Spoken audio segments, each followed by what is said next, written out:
Hey everybody, this is David, ECBA 308, week two in the books. This was a pretty busy week with a lot of different concepts. The journals this week talked about emotions in advertising, and the conversation that you and I had on that was the kind of evolution, if you will, of marketing from when I really started cutting my teeth on marketing was back in the features and benefits days.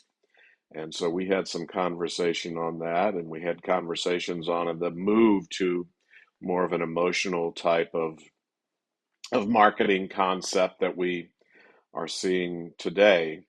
The course project talked about the marketing environments, and there were several different environments that happen in the marketing sphere today. And I just, in the book, cut them down into macroeconomic environments and micro environments. So think of macro as the big environment that's out there. And many times the macro environment uh, deals with things that companies have little to no control over.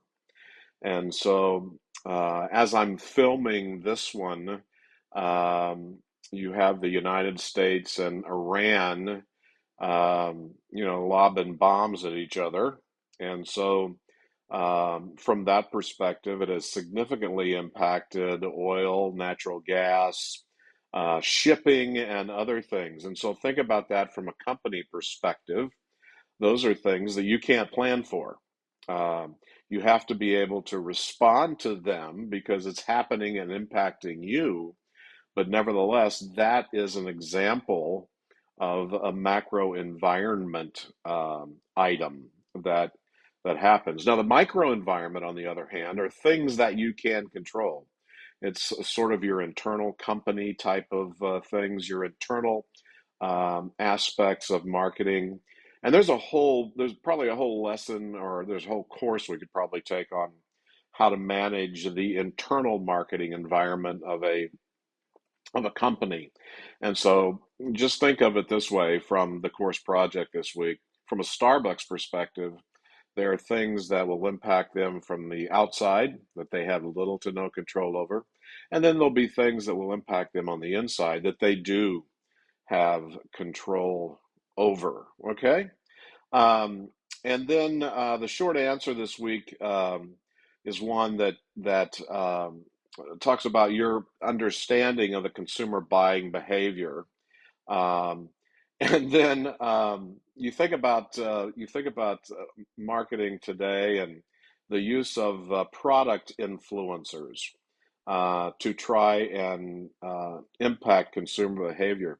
And this is something that, a historical marketer like me just makes me want to pull my hair out, but it's real. I mean, and so I can't ignore it. I can't ignore that an influencer can come out and wear something and have, millions of followers, and then all of a sudden make an impact out there just by the fact that they put a pair of shoes on or something.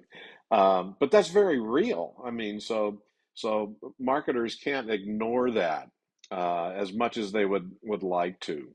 So really covered a lot of ground this week, and I hope that some of it was enjoyable for you. Just make sure that you look at my comments on the course project, also on the short answers, and then continue to be really engaged with the journals. Several of you forgot to do response posts to my journal comments, and those are required. So if you didn't do that, you lost some points this week. So make sure you do that. If you have any questions, make sure you reach out. Thanks.